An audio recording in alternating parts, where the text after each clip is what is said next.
Hello, everyone, and welcome to our webinar. This is Mark Newman, the president of Precision Analytical, and I'm thrilled that you're able to join us today. I think this is a great topic that a lot of people will benefit from. When I'm talking to people about our Dutch test, our dried urine test for comprehensive hormones, and they ask me, where does this work really well? The first example that I typically point to is PCOS, because the advanced testing and the metabolic testing, all the different things that we're looking at really fit in nicely with PCOS. There are some complexities that we'll want to talk about in terms of how to interpret all of that, but then there also are some clinical pieces of that that are also confusing. Where are these hormones coming from? My ovaries, my adrenals. It's a confusing topic. And fortunately today, we have our medical director here to kind of unpack all of this for you. If you didn't know it, Dr. Jones was actually our first client and is now our medical director. So she has looked at more of these Dutch tests as it relates to especially female hormones more than anyone anywhere. And so having the clinical background as well as the experience with the test, I think you're going to really benefit from what she has to share with us today. And so we're thankful to have her here, and I'm going to hand it off to her. Fantastic. Thank you so much, Mark. Today we are going to go over the case of PCOS, evaluating the difference between ovarian and adrenal hormones. Just as Mark said, this can be really complicated because a lot of people are really familiar with an insulin-based PCOS or a PCOS where a woman might be overweight. And then I get a lot of questions from practitioners who say, well, what happens if my female patient is not overweight, but yet she's demonstrating a lot of these symptoms that are familiar or diagnosed with PCOS? What do I do then? So let's just go ahead and dive right in and get into all the complexities. So PCOS, polycystic ovarian syndrome, it does seem to fall on a spectrum. How many of you say, I think she has PCOS. I'm not actually sure. She has some of the symptoms. She has all the symptoms. She has one or two symptoms. And then sometimes it involves insulin, and sometimes it's really an adrenal problem. How the usual story goes. Menarche begins later in the teen years, if at all, or it begins on time, and then they were very irregular ever since.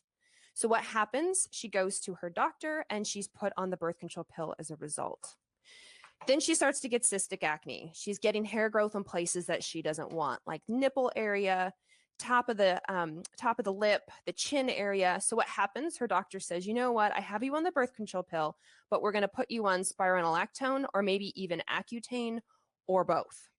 Then she starts to gain weight around the middle, despite trying a quote good diet and regular exercise. And by her mid 20s to 30s, her hair is falling out. So now you have a woman who's, she had irregular cycles and was put on the pill. She had acne or hair growth in places she doesn't want. So she's given spironolactone or Accutane.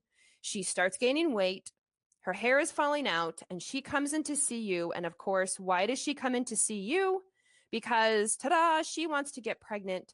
So she stopped the pill and she never got her period back. And despite all of those symptoms, she's like, I'm ready to have a baby. Let's do this. So what is the typical presentation? Well, the typical presentation are one of these three categories. So the first category is androgen excess, and it has to be true androgen excess on lab work with associated symptoms.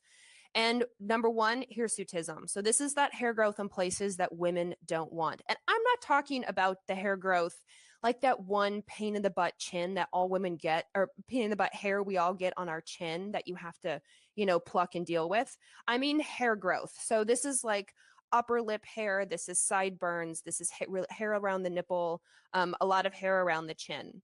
Male pattern hair loss, acne, quote, or / cystic acne. And then mood swings, androgens cause aggression. So these are women who are more prone to anger, irritation, and mood swings back and forth with this. They have no patience.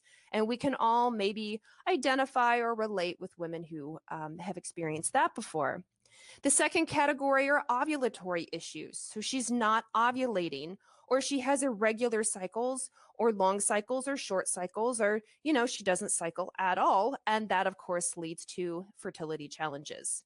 And then the last category is called polycystic ovary morphology, or PCOM, which is basically just fancy for the name polycystic ovarian syndrome, because you get these multiple really small ovary or small cysts that form on the ovary, and they never go forward and become the larger dominant follicle. So on an ultrasound, a lot of times you'll hear like a string of pearls look, or if you actually see the ultrasound itself, you can see these really small, like little tiny marbles all in a row, or little tiny pearls all in a row.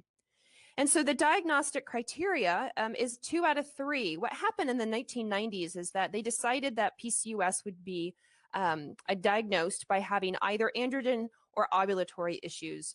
And then in 2003, they created the Rotterdam criteria. And at Rotterdam, they decided, we need to add polycystic ovarian morphology on top of that. So 2 out of 3.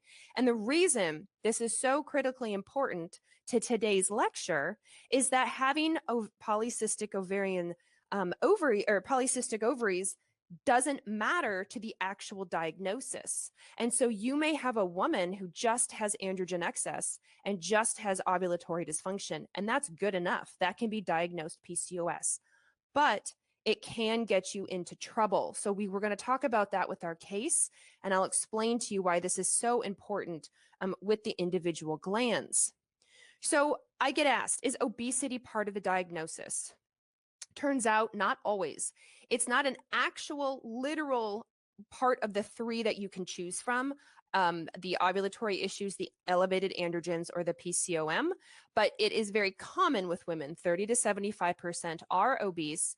And as we know, insulin is definitely the big culprit. They're often insulin resistant. So how does insulin play a role here? I want to touch on this, even though we're going to talk a lot about the other glands, such as the adrenal glands, when it comes to androgens. But you get insulin resistance, and of course, that can lead to obesity. And then when you have elevated insulin, well, high insulin lowers sex hormone binding globulin, that's SHBG. Now, SHBG is the bus that drives around the bloodstream that binds up the hormone. Now, remember, hormones are like children. They can't be unattended at any time. So the body has these buses that drive through and pick up your hormone kids and take them to where they need to go. So SHBG primarily binds testosterone first, and then it binds estrogen a little further down the list, more like third. But if you have lower levels of SHBG, that means you have higher levels of testosterone running free and causing havoc. High insulin also causes the theca cells, which are a layer of cells within the ovary, to enlarge. And when they enlarge, they make testosterone. So now you have a double whammy. You have low SHBG, and you have these theca cells that are getting pushed to make testosterone. And then this causes anovulation. And then when you don't ovulate, you don't make progesterone. So now you have this picture of insulin resistance, obese, high testosterone, therefore high testosterone symptoms, anovulatory cycles, low progesterone. So that makes her estrogen dominant, and she's having trouble getting pregnant. Now, obviously, I know not all PCOS patients are trying to become pregnant, but it is, of course, very common, and it just plays into the hormones at large. So I do want you to remember, it's not just an ovarian problem. And this is where the big clinical pearl aha moment was for me when I read this in a research article about androgens, which I have linked in the back in the resources. But the ovaries produce about 25% of testosterone in women, again, from the theca cells. They produce about 50% of your androstenedione, and of course, that makes testosterone. And it produces about 20% of your DHEA, but not your DHEA-S. And remember, the S is your sulfated form.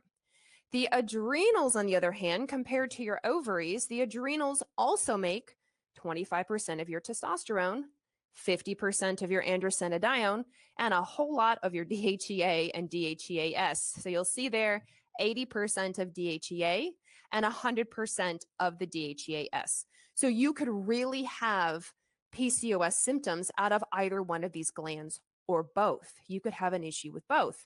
Now, people say, well, where does the rest of the testosterone come from? Believe it or not, it comes from your fat tissue, The 50% of testosterone that's left over is converted from androstenedione.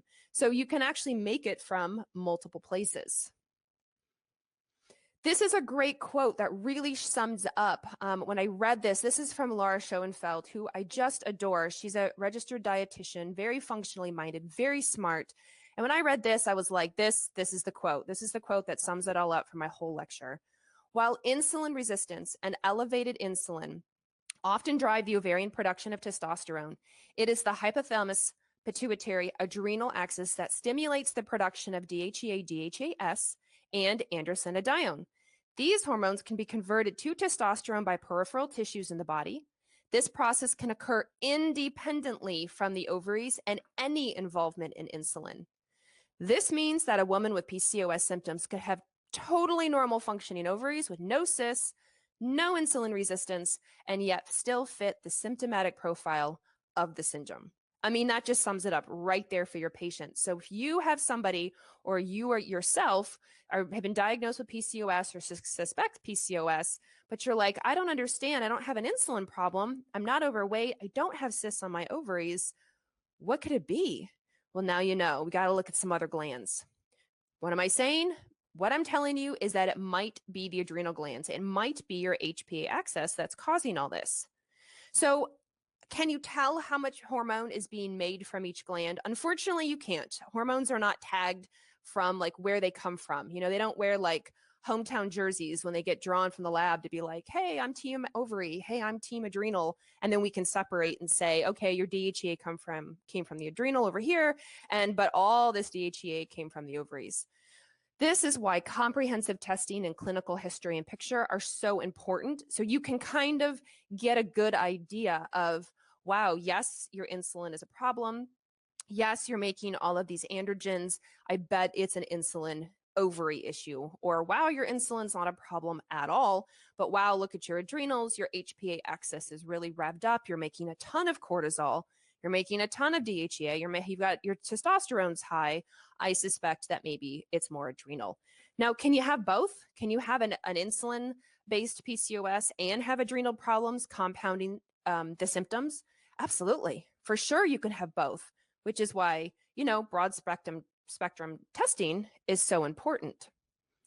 So what should you test, right? What should you go after? Obviously, look at their fasting glucose and associated markers, like obviously fasting insulin. Look at their hemoglobin A1C. Consider doing a 2-hour glucose insulin tolerance test. If they do have an insulin issue, you really want to get to the bottom of it. You want to do a full thyroid panel, and you want to check their antibodies, and you want to check something like reverse T3.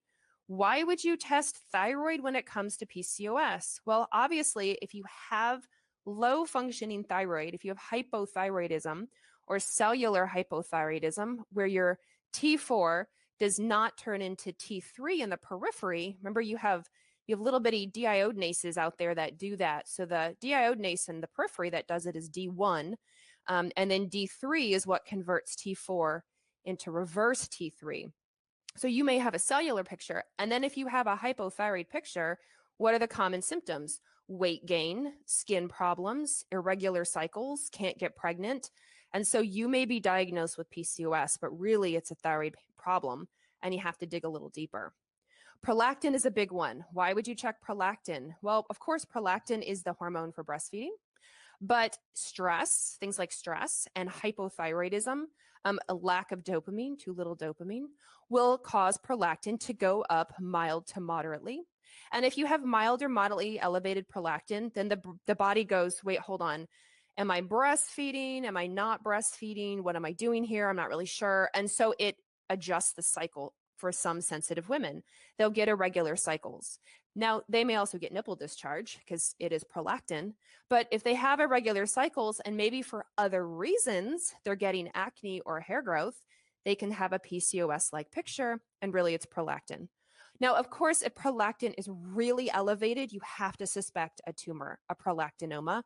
So don't always just assume it's stress and hypothyroidism or a lack of dopamine, keeping it under suppression.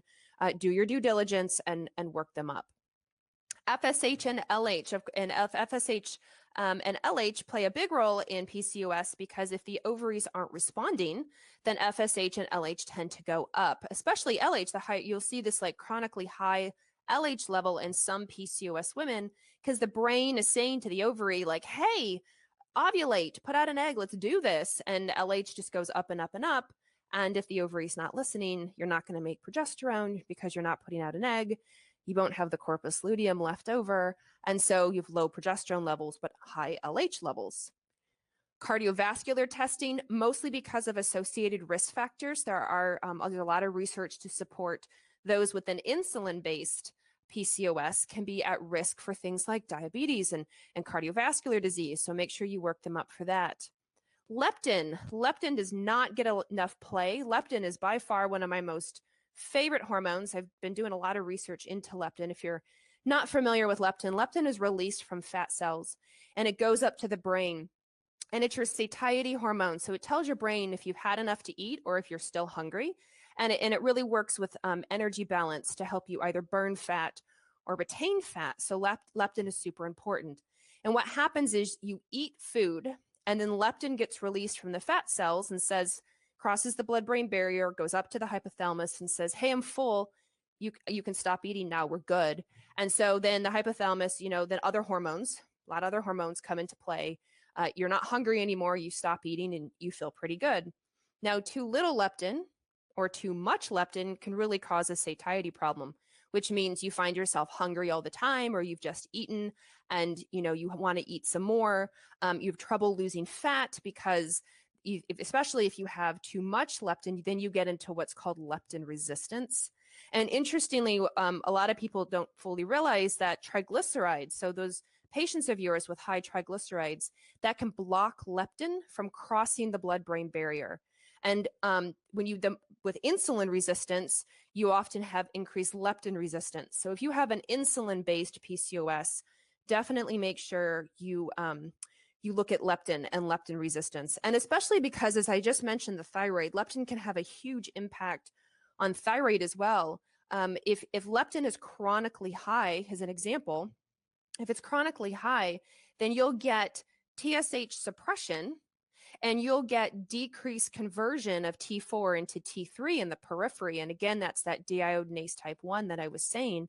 So if you have high leptin levels, it may directly impact the way that your thyroid looks. So on lab work, your TSH may be on the low end of normal or even downright low. And so what happens is the doctor reading the lab work, maybe who isn't that trained in functional medicine or like seeing the big picture, will be like, oh, you're fine. Your TSH is fine. And it turns out it's really more of a cellular thing. That high leptin is affecting TSH and it's affecting T3 production in the periphery.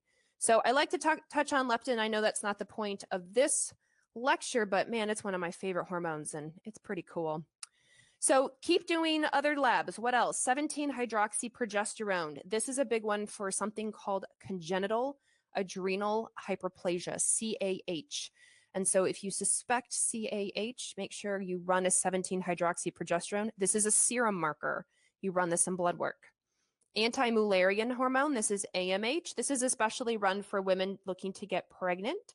Much like FSH, it has to do with follicles and remaining follicles. And so the higher the AMH, that tends to be a more looking like PCOS. And by follicles, what happens is all the follicles are the same size. Like none of the follicles are getting chosen as dominant to release an egg.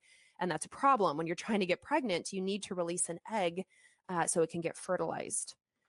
Referring for a pelvic ultrasound if you think it's important. And I have in the little picture there, they're all these little tiny same size cysts that can happen. They look like the string of pearls or like little black marbles that are in there. And then lastly, of course, hormone testing, which is the point of this lecture.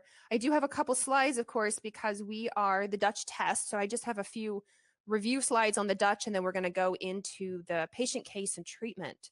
So first of all, what is Dutch? Just like Mark said at the beginning, it is an acronym. It does stand for Dried Urine Test for Comprehensive Hormones.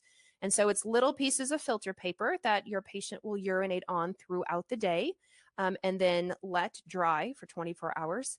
and mail in. And what you get out of that is you get all of your typical hormones that you're used to, your estrogen, your progesterone, your testosterone, but then you get the metabolism as well. So you'll get androgen metabolism, which is really important to know for things like PCOS. So we're going to talk about that. Estrogen metabolism. All right, that's great. You make estrogen, but what pathway does it go down? Does it go down the healthier pathway? Does it go down the pathway that maybe is more considered cancerous? Is it able to get methylated and get out through phase 2? It looks at progesterone metabolites, which is many people don't realize that in the human body, we have an alpha and a beta progesterone metabolite, which when we get to that section in a few slides, I'll explain why that's pretty neat as well. We do metabolized cortisol and cortisone. We of course, give you the free cortisol and cortisone. We give you the diurnal pattern. So what does your up down through the day look like? And we can even do the cortisol awakening response, which is when you hyper-focus on that first hour in the morning to see what's going on. The cortisol awakening responses are really good for those people who struggle in the morning. They can't get out of bed. Their symptoms are worse in the morning. They feel more autoimmune in the morning. They get anxiety in the morning, panic in the morning. And it's kind of first thing that kind of wake up with it. So we can really hone right in on that. And then we do the Dutch extras, which includes the organic acid tests, melatonin, and 8-OHDG, which I'll show you with the case study. So for those of you who are new to spot testing and use saliva, we get asked often, does the saliva through the day, the 4 points of the day, correlate with urinary free cortisol through the day? And it does. It correlates really quite well. This is a study that was done by Georges in 2005 and then again in 2006 to show that the urine and saliva markers for free cortisol correlate quite well. We get asked about, well, what about, dried versus liquid urine? I know that there are some companies where you have to collect so many milliliters of urine and then mail it in. And that actually correlates really well because sometimes that's a pain and you have to pipette it into a tube. And with dried, you just pee in a piece of paper and then let it dry. Those of you doing 24-hour collection are familiar with 24-hour collection. I do have some examples here of 24-hour collection with things like testosterone and estradiol and beta-pregnanediol, which is a progesterone metabolite, and you can see that correlates really well. So if you don't want your patient, or if you think it's kind of a pain to collect your urine for 24 straight hours in a big orange bucket, that the dried filter paper works really well. And then lastly, dried urine versus serum, for those of you who are familiar with or doing blood for hormones. We do have statistical evidence between dried urine and serum results drawn on the same exact day. Publication in a research study is pending, so please stay tuned. And once that is published, we will get that information out there. This is what the Dutch Complete looks like. This is our flagship test. This is where you do 4 urine-only samples throughout the day, let them dry, and mail them in. So they are done first thing in the morning, 2 hours later, around dinner, and before bed. This is a great test if you have the patient who wakes up in the middle of the night and experiences insomnia. We do include a 5th strip so that if they get up at 3 in the morning, they just pee on the strip and then attempt to go back to bed. But we can report the cortisol at that time and see what's happening. And then lastly, the last little part I'm going to talk about is the dutchplus. This is a combination of 5 saliva collection and 4 dried urine collections.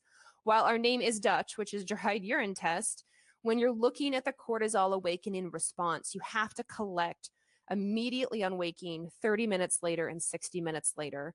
And short of a blood draw, which nobody wants to do immediately on waking, 30 minutes later or 60 minutes later, we do use, they're basically swabs. So you stick the swab in your mouth. There's no free floating, spitting into a tube. You just stick the swab on waking.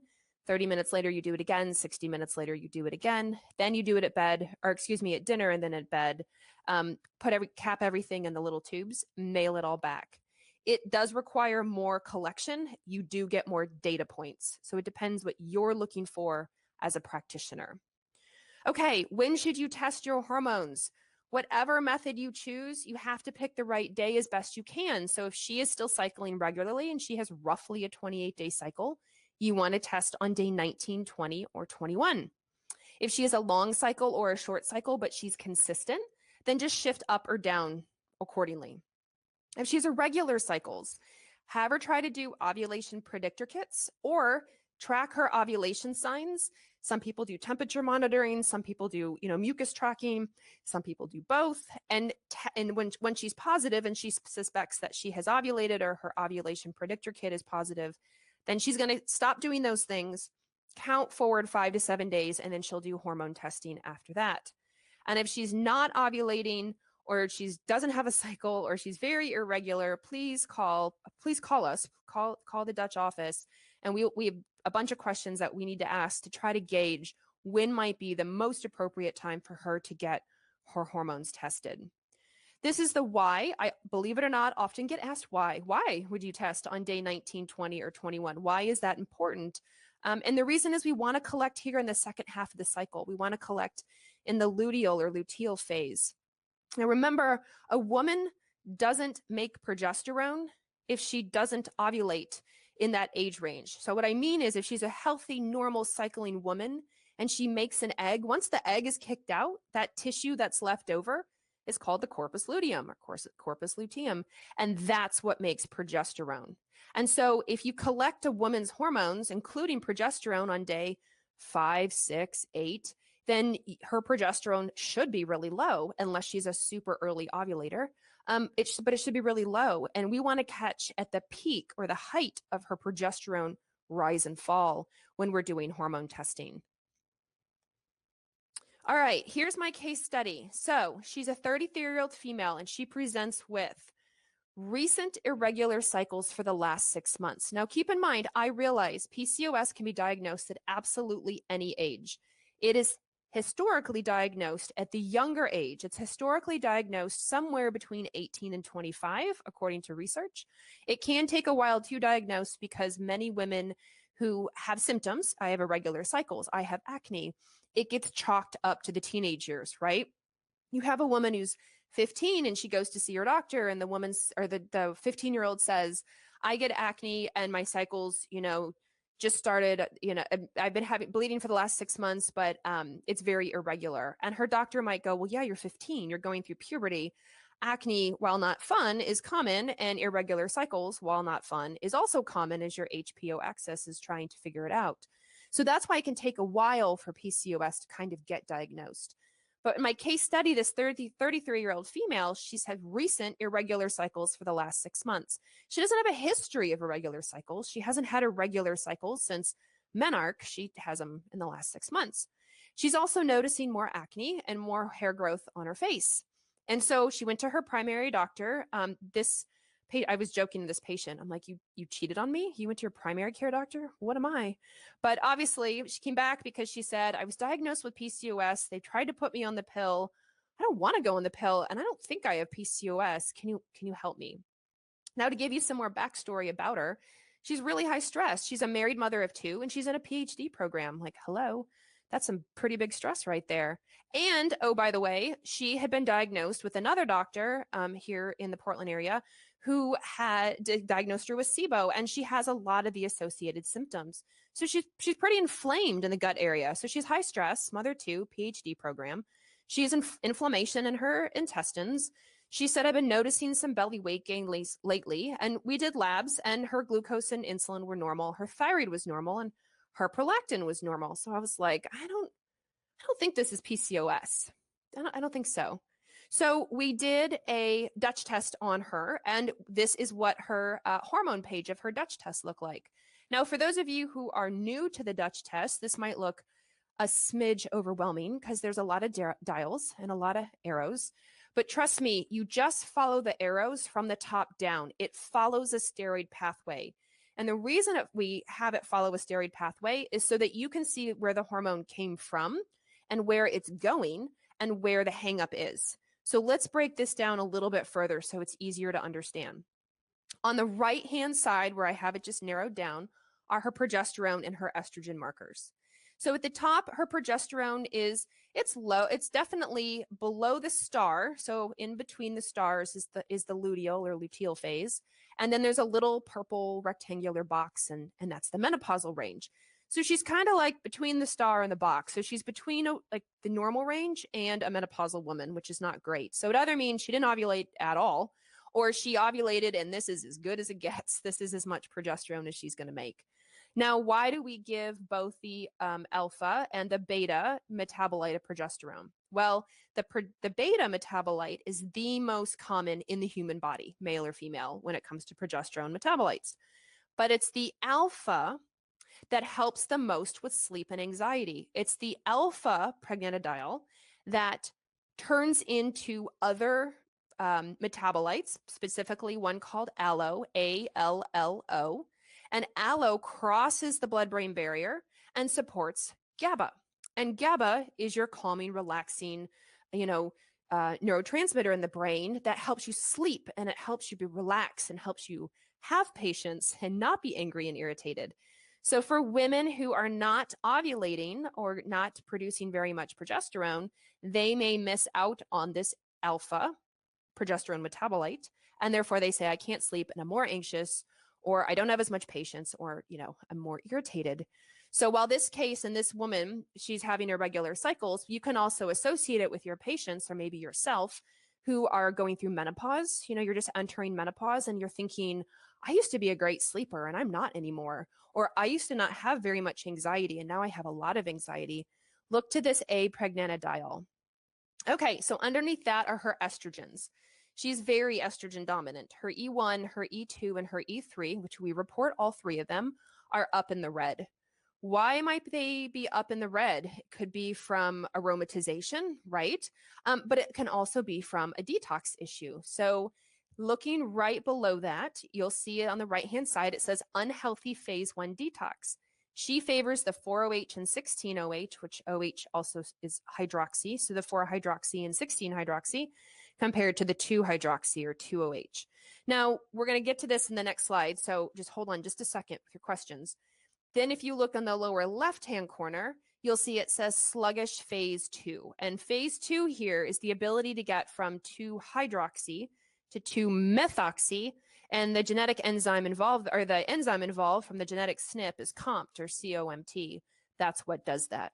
So if we go a little bit hyper-focused on that, so the 2 pathway is considered the healthier of the pathways. It's less androgenic. And then when it gets methylated through phase 2 and gets out of the body, that's fantastic. Now, the problem for her is that she's focusing a little too much. It's comparatively to her 2-hydroxy.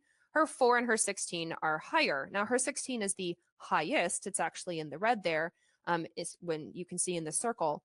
So 16-OH was associated pretty heavily with breast cancer. And it turns out that's not quite true. What it really does is it proliferates. So if you have higher 16, then you're going to have bigger, tender breasts, especially at PMS. And if you have breast cancer, it can cause proliferation of cells. So we don't want that 16 to be especially high. It can also cause heavy periods and clotting. Again, right, it proliferates that endometrial layer of the uterus. So that's not real great right there. And then we look at her phase 2. So phase 2 is the ability to get from 2-OH over to 2-methoxy.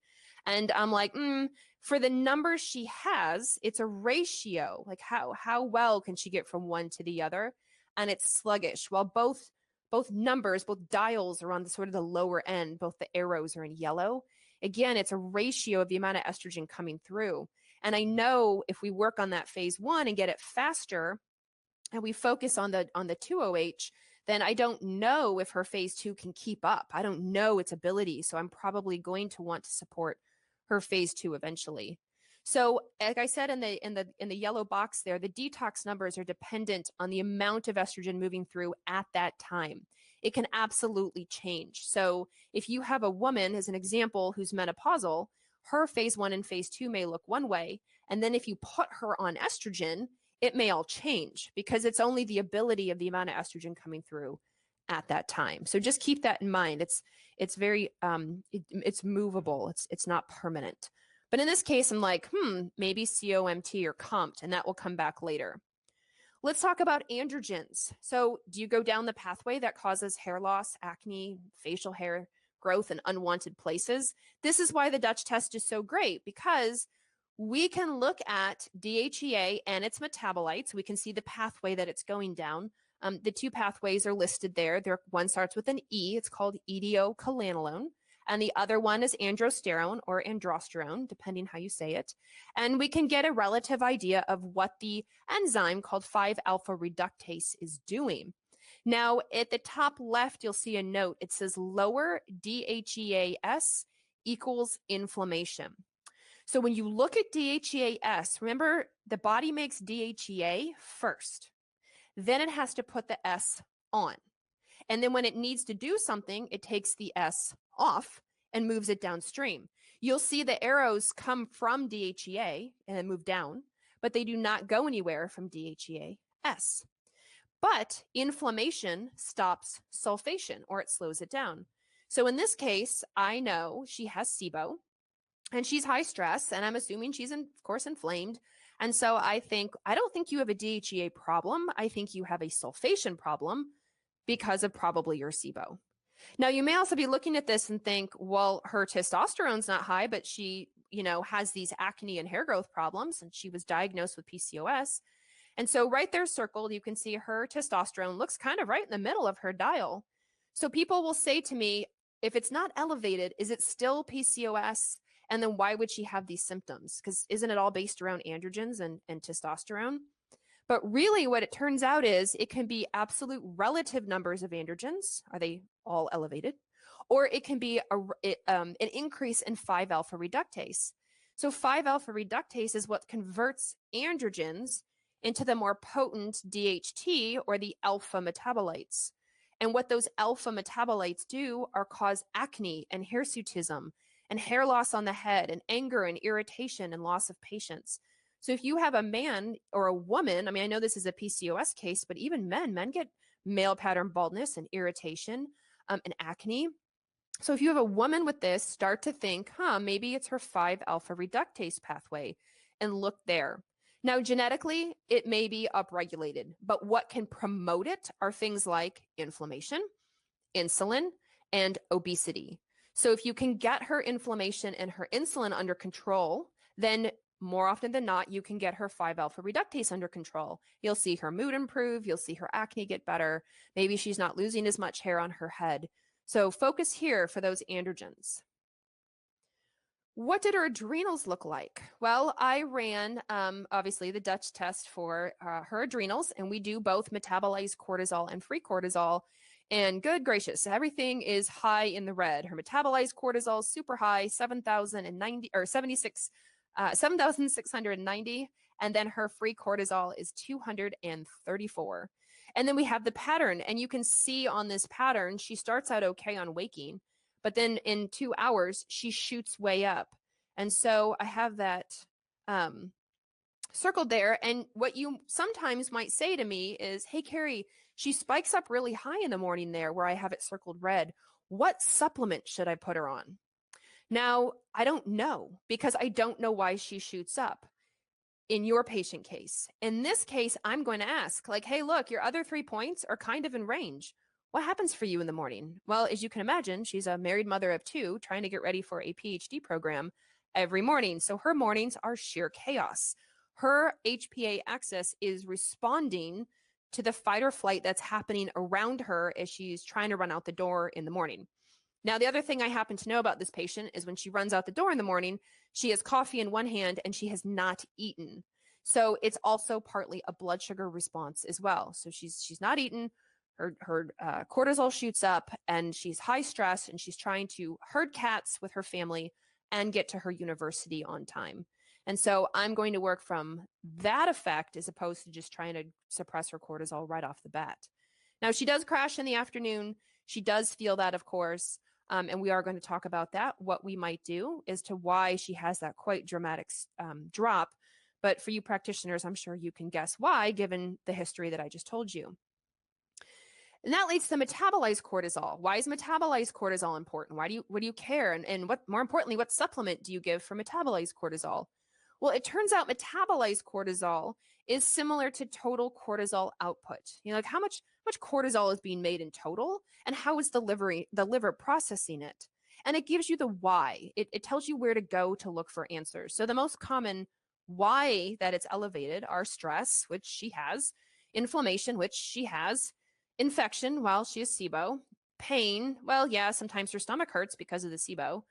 Insulin and glucose problems. Now, she's not insulin resistant, but she's skipping meals because she's a PhD student and doesn't have time to eat. So I know she has glucose problems and hyperthyroidism, which she doesn't have.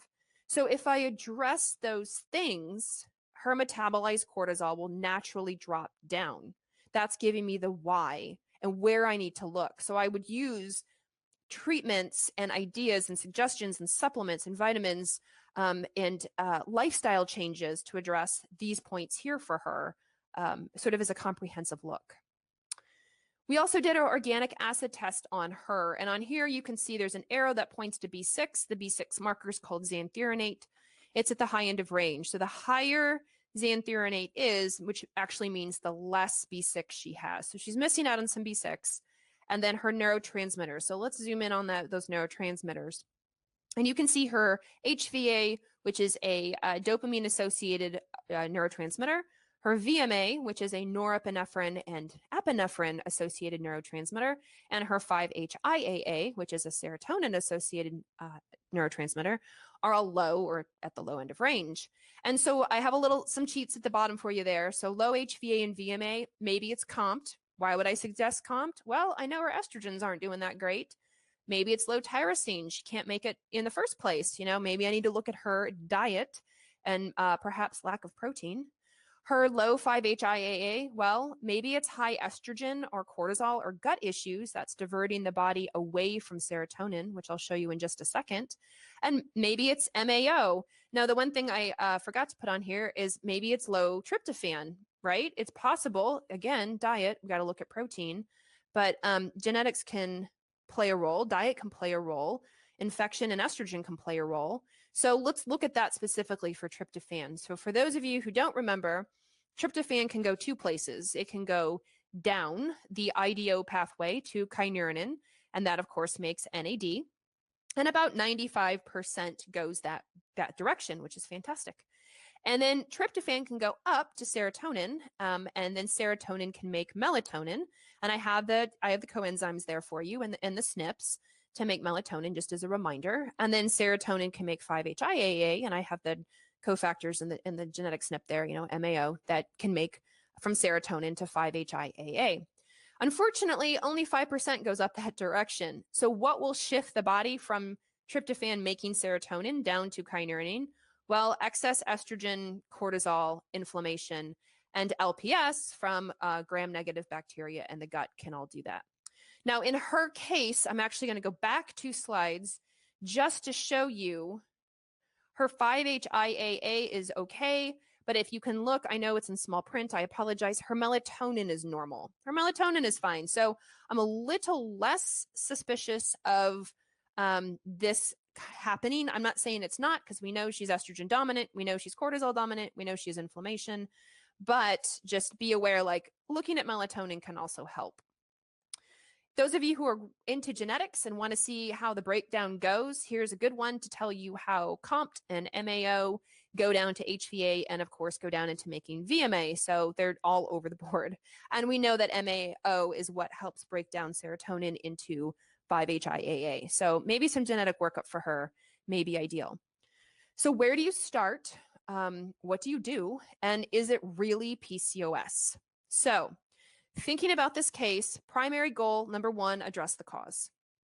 2, address her diet and lifestyle.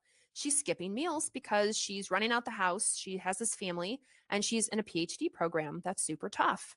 I want to improve her cortisol levels as best I can. I know what her life is like, right? I sit down and have these whole conversations with her because sometimes I'm just trying to keep her head above water. She can't quit her PhD program and she can't get rid of her kids despite some days maybe wanting to. And so we're going to just do the best we can there. We're going to address her blood sugar and insulin because, like I just said, she's skipping meals. But remember, cortisol's very main job is blood sugar balance. Cortisol is a glucocorticosteroid for a reason. Gluco, because it manages glucose. Cortico, because it's made in the cortex, the adrenals. And steroid, because it's a steroid hormone. So if you cannot fix your patient's blood sugar, then you cannot fix your patient's HPA axis. It's just that simple. You have to focus on blood sugar management. We're going to restore ovulation and improve her estrogen balance because we know she's estrogen dominant and her detox sucks. And we're going to reduce androgenic symptoms.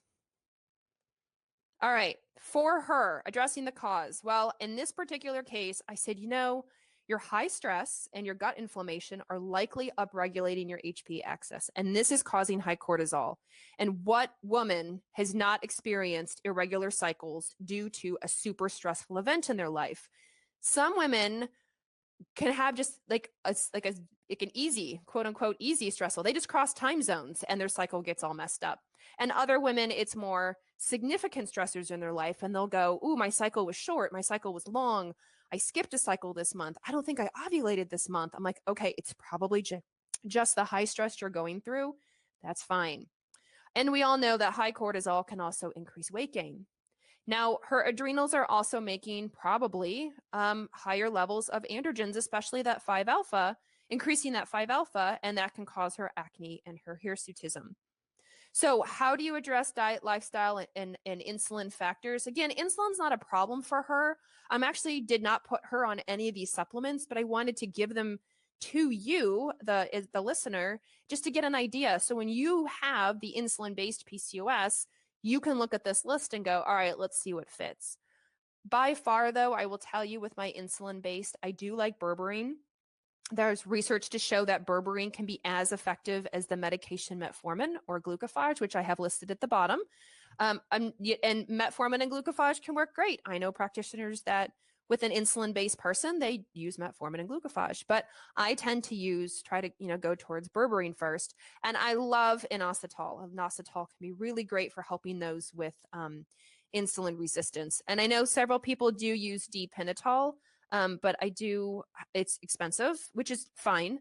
But I tend to find inositol can work almost just as well, and it's a lot cheaper. So that's what I go for. But I have a whole lot of other things listed for you as well to look into. And of course, weight training and resistance training to help with burning up and improving that insulin resistance. Key, very, very important. So third, we have to address her stress and her cortisol. This totally applies to her. So addressing the cause, focusing on meditation, getting acupuncture, journaling, counseling, finding things that bring you joy and happiness, proper sleep hygiene, that should probably have been listed first. Huge, huge, huge proponent of proper sleep hygiene. Adaptogens. And I'm careful with my adaptogens when the cortisol is really elevated. There are some adaptogens I find, you may disagree, and that's fine, but I find that some adaptogens like the really, really good quality rhodiola at high doses, wow, that can really stimulate some people, and I don't want her stimulated. I also find sometimes like maca, which is MACA, for those of you not familiar. Maca taken too late in the day, I can find can be really stimulating for some people. Panax taken too much can be just too hot and too stimulating for some people. So I am careful with more of those driven adaptogens as opposed to maybe some more of the, well, for lack of a better word, adaptable adaptogens. But calming support for those who truly have high cortisol, these are just examples. There's more out there, but these are just a few that fit on my slide. So phosphatidylserine, holy basil. Holy basil is one of my most favorites. Magnolia bark and scutellaria, or skullcap, are both great at lowering cortisol, especially on the Dutch test. There is a marker for this little enzyme. It's called 11-beta-HSD, and 11-beta-HSD1 is what converts cortisone, which is inactive, into cortisol, which is active. And so for people where it fits the case and they have really high cortisol levels and their 11-beta-HSD1 is likely upregulated, then magnolia and skullcap can work really well there. And then, of course, I have L-theanine listed. Now, L-theanine doesn't work so much directly on cortisol. It works primarily more on reducing glutamate in the brain and is calming and relaxing and some GABA effect. But anything that reduces, brain on fire and anything that can help GABA will automatically help cortisol, in my opinion. Fourth, we want to improve ovulation and improve progesterone. So herbally, you can do things like chaste tree. Yes, I know she has PCOS. Well, she doesn't. I don't think she has PCOS, but PCOS women get told not to take Chase Tree because the idea behind Chase Tree or Vitex is that it raises LH levels. And if you have PCOS, you should already have high levels of LH. Well, this is completely my own personal experience. I use Chase Tree with PCOS women, and I'd say most of the time I have great success. Are there women with PCOS who don't do well with Vitex or Chase Tree? Yep, absolutely. But I have women that, that always is going to happen. That always is the case with any supplement. So I do use Vitex, and I have asked a number of my colleagues that do women's health, that do PCOS, and said, do you use Vitex? And they're like, yeah, and it can work well. So it can work well. Doesn't mean it's going to work well. It can work well. Just keep that in mind. B6 or P5P, which is the active form. So I do have the P5P dose listed there. Keep in mind B6, not P5P. Too much B6 can cause neurologic symptoms. So that there though is the active form dose.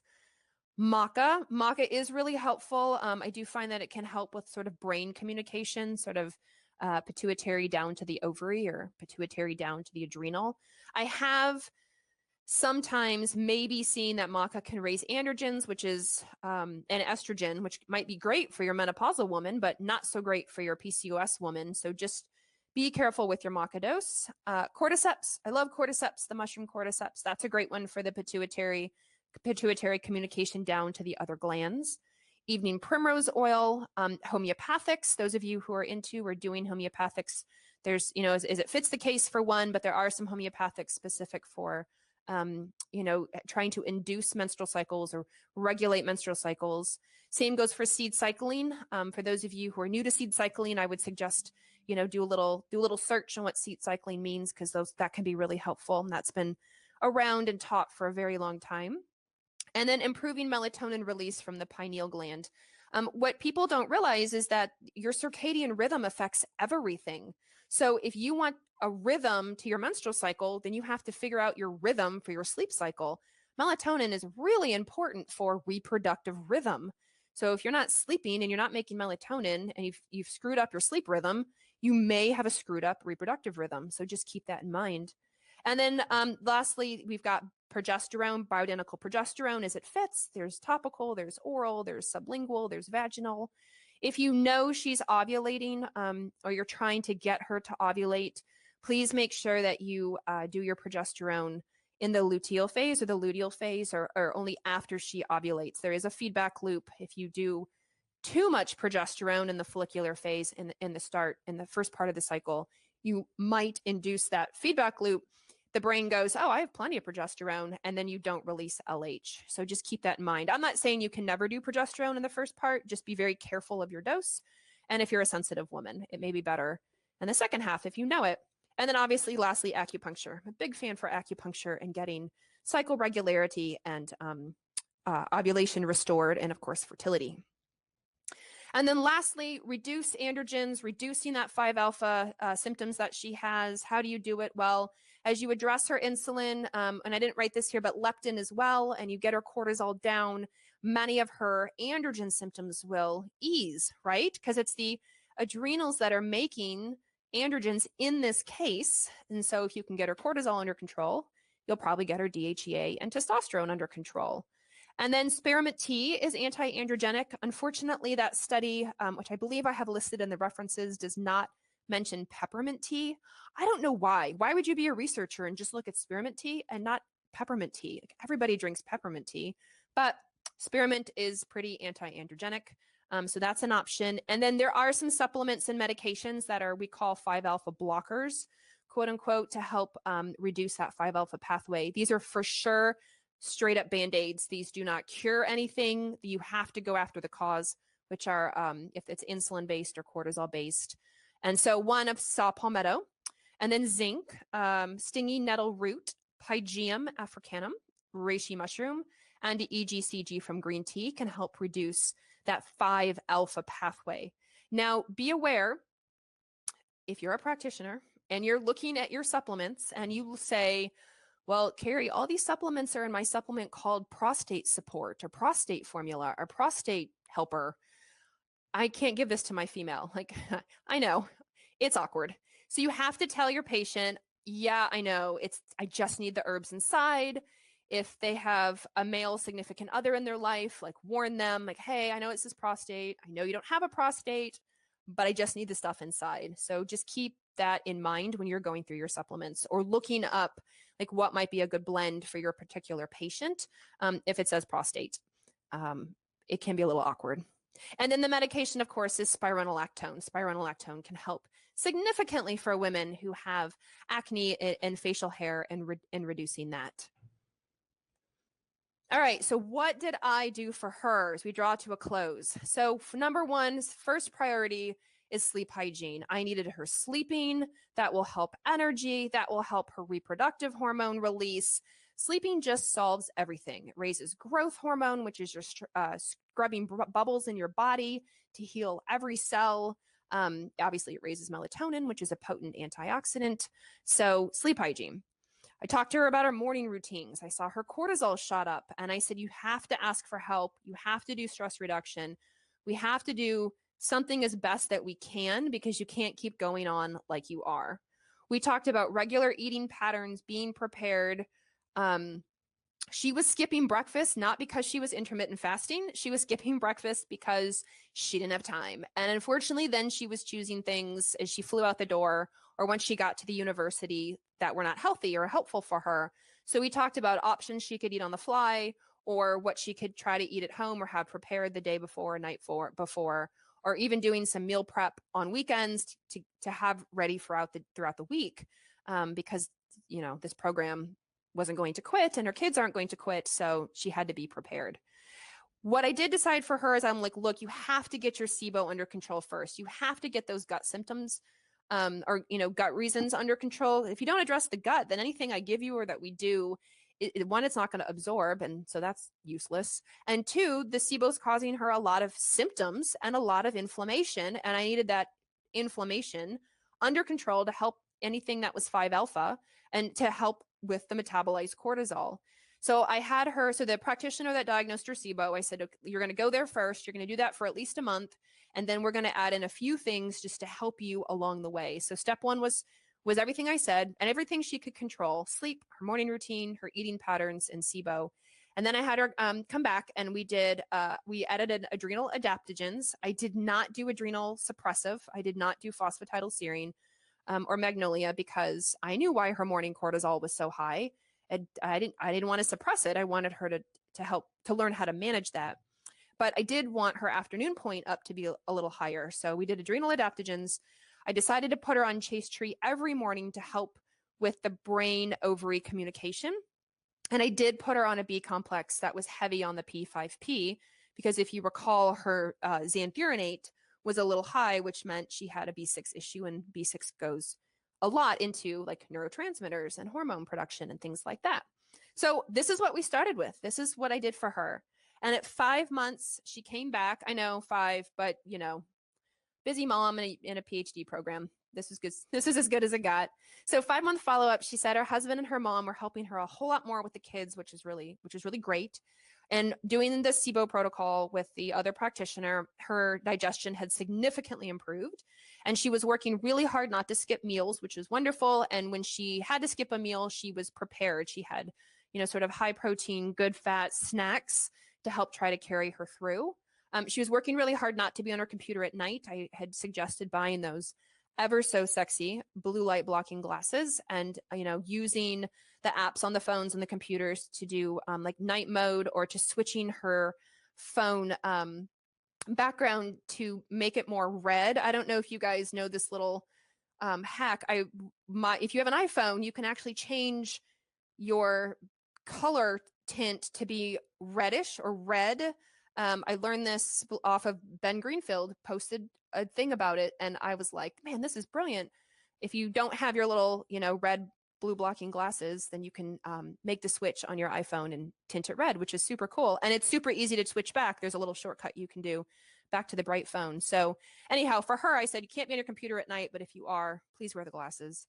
She said she had more energy. She was in a much better mood. She'd lost 5 pounds, which she felt was because less bloating in her abdominal area. Her last 2 cycles were perfectly normal. Now, again, we're at the 5-month mark, so it took some time. The 2 cycles were perfectly normal. Her skin had improved. She broke out just sometimes with PMS. And their facial hair growth was still there, but it was not worsening. And this is the pain about facial hair growth, is that sometimes once the follicle gets into the rhythm of facial hair growth, like that follicle will grow hair. But what you're trying to do is just prevent other follicles and other hairs from converting to those dark pain in the butt hairs that you have to tweeze out or shave out or wax out, that are so not sexy. And I don't know why the body decides to do that for women, but there you go, 5-alpha blockers. And then lastly, we're repeating the Dutch test, and she decided she does want genetic testing because I did not address her estrogen at that time. We were doing what she could handle, being a mom with 2 kids and a PhD program. And so the next go round, we are going to address her estrogen detox. If she needs it, we're going to see where things are, see if she's ovulating, see how her cortisol looks, and we're going to go from there. So in her case, like I said, I did not think she had PCOS. I think she had high stress and she had inflammation. She had SIBO, and she was causing her HPA axis to be on fire. And as a result, the ovaries were not involved. The adrenals were the primary driver here. So it was not an insulin thing. It was an adrenal thing. So having said that, with having the most comprehensive, easy to collect adrenal and hormone test, and now with the Dutch extras, allows you to make a greater impact on your patients at a deeper level. So for those of you who want all the resources, don't worry, you will get the slides when you get the recording. I have all the resources there. Thank you so much for listening. If you are a new provider listening to this and you would like to sign up, you can see the sign up there, dutchtest.com/sign up, and we are happy to help you. And so again, I really appreciate all of you listening. For those of you who are our Dutch providers listening, you know that we absolutely totally adore you. We have the greatest practitioners in the whole world. Our whole team just loves talking to you and making connections on social media and making connections live in person and at conferences. And so keep that up. We'll keep supporting and loving on you, and you keep connecting with us. So having said that, we have some questions from the audience, which is a very interactive audience. For those of you putting in the Q&A, any question that I do not get to, we will answer and get emailed out. So if I don't get to it today, don't feel like I'm ignoring you. I'm not ignoring you. We will get to you. It's just in the interest of time. So first question, some housekeeping questions. Does Dutch offer any other testing besides what you mentioned, dutchplus and Dutch Complete? Yes, we actually have the cycle mapping test. So the cycle mapping test, which is also a great option for PCOS women with weird cycles.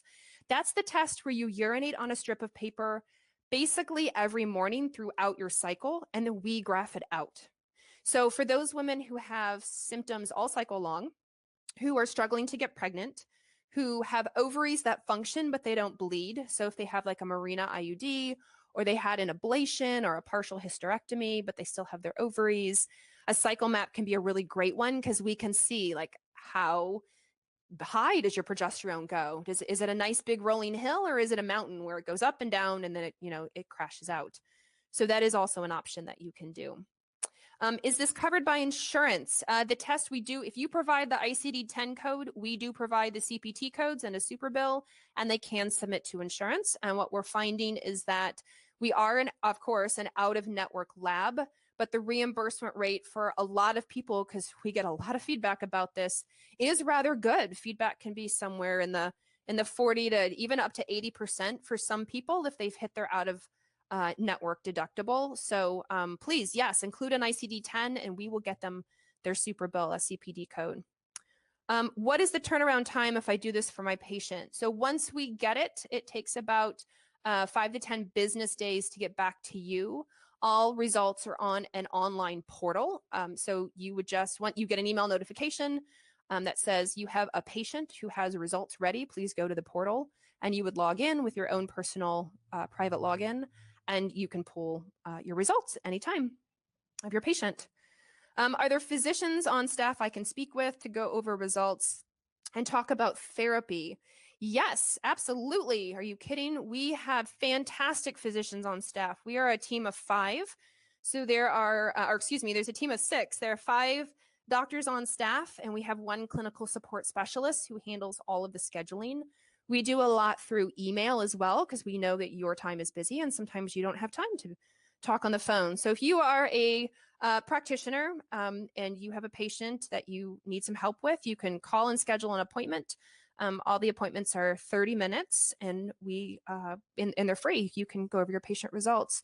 Unfortunately, though, our consults are not available for patients. Patients cannot directly call us and directly go over their results.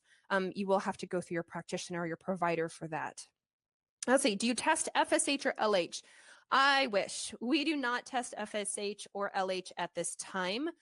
We are looking into it, but for now, I do recommend people do their FSH or LH in serum. And the reason we don't test right now on the Dutch Complete or dutchplus is because FSH is typically done on day 2 or 3, and the Dutch Complete and dutchplus are done on day 19, 20, or 21 of a 28-day cycle. So we can't do it all in the same go round, but we are looking into it somewhat, especially in relation to maybe the cycle mapping. What if my patient's periods are irregular because of PCOS? Yep, totally. Very common, right? PCOS patients can have irregular cycles. When you get the slides, go back to the post where I suggest if they have irregular cycles, try to do the ovulation predictor kit or checking ovulation symptoms such as temperature tracking and mucus tracking. And then once you realize they've ovulated, stop doing the tracking. Stop. You don't have to count from there. You count forward 5 or 7 days, and then you would do a Dutch test. If they don't cycle at all, then please call the office and we will try to assess the best time to do the test to make it more accurate for them, given their situation. My patient does not ovulate, but she gets periods. Can she still test on day 19 or 20? Yes, and that can happen, right? You can totally have patients who cycle, but they don't ovulate. So yeah, they can totally cycle, or they can test on day 19 or 20. It will show up that they're not ovulating and confirm it for you. And that's fine as well. Definitely just, confirm they're not ovulating. Do ovulation predictor kits or try to do temperature tracking if you do it, or have her, follow her mucus. Because what some women don't realize is that they do ovulate. They just don't ovulate on the day 14, which is what all the textbooks say. I totally have women that ovulate on day 12, or I have women that ovulate on day 18. So make sure she's giving herself enough time to really check in her month. Do I ovulate? I just don't ovulate like all the textbooks tell me I'm supposed to, which is, crap. My patient is on the birth control pill. Can she still test? Well, kinda. So the birth control pill shuts down HPO axis. So that means the pill shuts down the hypothalamus to the pituitary to the ovary, and her own endogenous estrogen and progesterone will be quite low. That's normal effect of the pill. I'm not saying it's healthy. I'm just saying it's what the pill does. So if you test a person on the pill, expect to see very low levels of estrogen and progesterone if the pill is working. We have had a few cases where the person wasn't taking the pill quite right, and I got the results and their estrogen and progesterone looked normal. And I called the practitioner and said, they are not taking the pill right. They might get pregnant. And it was too late. They were already pregnant. So you can test on the pill. Just be aware of that little caveat. Some people who are on the pill tend to just do the adrenal portion of the test. If you want to go off the birth control pill, or if you want your patient off the birth control pill, we do suggest they wait about 3 cycles. So go off the pill, get their period, which is not really a period, of course, it's a withdrawal bleed. And then the next period is period 2, and then the next period is period 3, and then they would collect the Dutch test. Now, if they're on the pill for birth control reasons in those 3 months of no pill, please put them on backup. Let's not have little Dutch babies because you took them off the pill to do the Dutch test.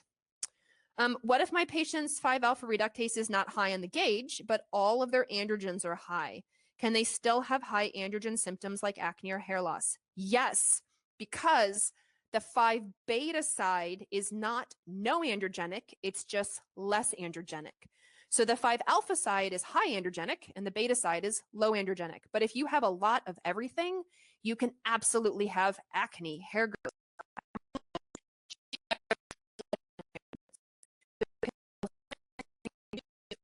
Focus on blood sugar, insulin, obesity, and of course, liver, like trying to clear it out of their body. Do you have a preference between inositol and dipinitol? I've heard dipinitol is better. Like I said before, I like inositol because it's cheaper and I find that it works. I'm sure people listening are going to disagree with me, and so my only advice would be to try it and see what you think. Try dipinitol for a while with patients, and try inositol for a while with patients, and come to your own conclusion. But I like inositol. It's good enough. Can someone do the Dutch test while they're on metformin or spironolactone for their PCOS?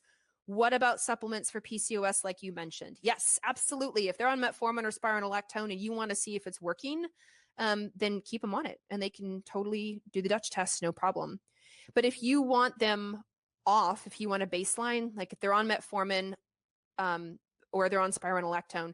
Now, be very careful. If they're on metformin, especially if they're on metformin for blood sugar, insulin things, and then you take them off, make sure you know what you're doing because you don't want to screw up their blood sugar or insulin if the metformin is medication helping them, but they haven't quite changed their diet or anything yet, then they're just going to go back to looking what they look like. But if they're just on it for things like 5-alpha reductase or the spironolactose for the 5-alpha reductase, yes, but you would have to stop it for a couple of weeks because, of course, you want the effect to wear off to get them back to baseline. But if you want them on it to see how they're doing, then keep them on it. What's the normal follow-up for a Dutch test? This case was 5 months. Can someone do earlier or later? Yes. So in this instance on this patient, 5 months was because of her situation. It just worked out that way. Now, she was doing SIBO treatment with a practitioner here in town. And so 5 months was actually perfect because I wanted, more sort of SIBO addressment for her. But if she didn't have that and I was just doing hormone follow-up, I tend to do a follow-up in 3 to 4 months if things aren't going well, or they're going well, but they're not great. You know what I mean?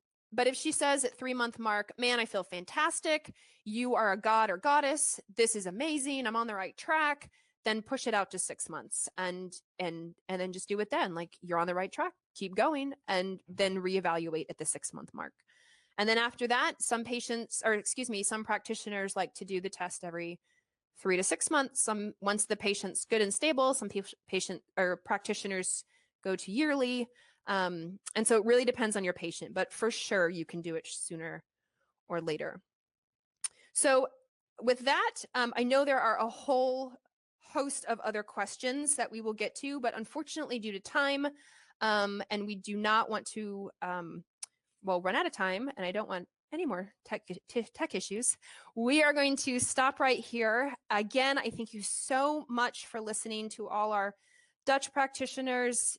Hey, what's up? Thanks for listening to all our new practitioners. Welcome to the family. Please sign up at dutchtest.com/sign up. And if you are a patient, welcome, fantastic. And we can help you find a practitioner in your area if you let us know that you're looking for someone. And we can direct you to somebody who does Dutch testing and can walk you through it. So with that, have a fantastic rest of your week, and I appreciate you listening.